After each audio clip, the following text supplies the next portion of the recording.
দ্বিতীয় কথাটো হ'ল গুৰুত্বপূৰ্ণ যে তোমালোকে এটা জানিব লাগিব যে স্কুলত কিয় আহিছো। মই যদি ইয়াৰ 90% ষ্টুডেণ্ট, তোমালোকে কি ক'বা জানানে? 95% ক'বা কি মই যদি ইয়াত ষ্টেজত এটা এটাকে মাতোৱে নেকি কাবাক? মেক্সিমামে কি ক'বা? ভাবাই নাই নে? চবে কি ক'বা? ভাবাই নাই।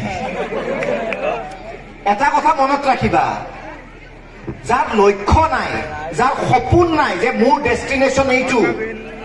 ফুটবল খেলত যেনেকৈ এজন মানুহে খুব ভাল ফুটবল খেলে, তাৰ যদি গ'ল পোষ্টে নাথাকে ফুটবল ফিল্ডত, সি কেতিয়াবা জীৱনত গ'ল এচিভ কৰিব, লক্ষ্য এচিভ কৰিব পাৰিবনে?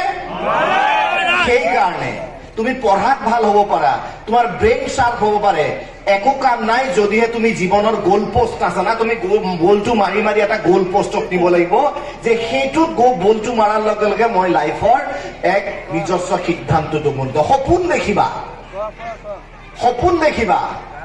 তোমালোকেতো আল্টু ফাল্টু সপোন দেখি থাকা।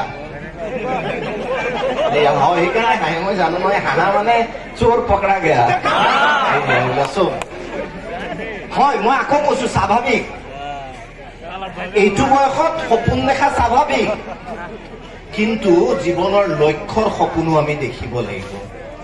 যাৰ সপোন দেখাৰ সাহস নাই, যিয়ে দুচকুত সপোন নেদেখে, লাইফক লৈ চিৰিয়াছ নহয়, সি জীৱনত বেয়া পালে বা অপ্ৰিয় সত্য, জীৱনত একো কৰিব নোৱাৰে, কেৱল আৰু কেৱল ফ্ৰাষ্ট্ৰেশ্যন আহিব তাৰ লাইফত।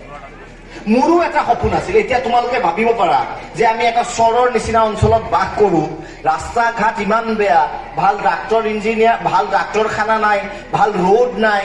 ভাবা নাই কেতিয়াবা? মা দেউতাই মৰাপাটৰ কাম কৰাৰ কথা ক'লে মৰাপাটৰ কাম কৰা। গতিকে মই যদি কওঁ